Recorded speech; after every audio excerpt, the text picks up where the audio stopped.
மயிலாடுதுறை மாவட்டம் தரங்கம்பாடி அருகே கடல் சீற்றத்துடன் காணப்படுகிறது. கூடுதல் விவரங்களை செய்தியாளர் இஸ்லாமிடம் கேட்கலாம். இஸ்லாம், விவரங்கள் பதிவு பண்ணுங்க.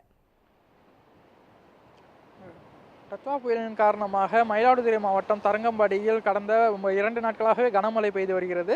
இதனால் புயல் இந்த பகுதியை கடக்கக்கூடிய நிலையில் தரங்கம்பாடி பகுதியில் கடந்த 3 நாட்களாகவே கடல் சீற்றத்துடன் காணப்படுகிறது. நாம் அந்த காட்சிகளை பார்க்கலாம். ஒளிப்பதிவாளர் காலின்ஸ் அந்த காட்சிகளை காட்டிக் கொண்டிருக்கிறார். கிட்டத்தட்ட ஒரு 5 அடி முதல் 8 அடி வரை கடல் அலைகள் உயரத்துடன் எழும்பக்கூடிய காட்சிகளை நம்மால் பார்க்க முடிகிறது. தொடர்ச்சியாக இந்த சீற்றம் 3 நாட்களாக இருந்து வருகிறது. கடல் சீற்றத்தின் காரணமாக மீனவர்கள் யாரும் மீன் பிடிக்க கடலுக்கு செல்லவில்லை.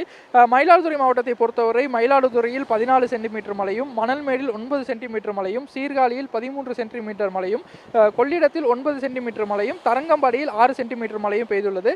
மயிலாடுதுறை மாவட்டத்திலே அதிகபட்சமாக செம்பனார் கோவிலில் 17 சென்டிமீட்டர் மழை பதிவாகியுள்ளது கடந்த 24 மணி நேரத்தில்.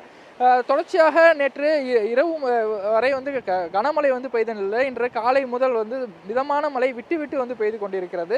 இந்த தரங்கம்பாடி கடற்கரையை பொறுத்தவரை ஒரு முக்கிய சுற்றுலா தலமாக இருந்து வருகிறது. அதுவும் விடுமுறை நாட்களில் அதிக அளவிலான மக்கள் இந்த கடற்கரைக்கு இந்த கடல் அழகை ரசிப்பார்கள். ஆனால் கடல் சீற்றத்துடன் காணப்படுவதால் இங்கு பெரும்பாலான சுற்றுலா பயணிகள் வருவதில்லை.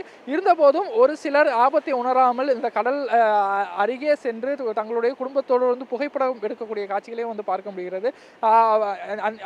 கடலுடைய அலையினுடைய சீற்றம் தொடர்ச்சியாக அதிகமாக இருந்து இருக்கக்கூடிய நிலையில் இந்த சீற்றம் குறைந்த பிறகுதான் மீனவர்கள் கடலுக்கு மீன் பிடிக்க செல்வார்கள் என தெரிவிக்கப்பட்டுள்ளது.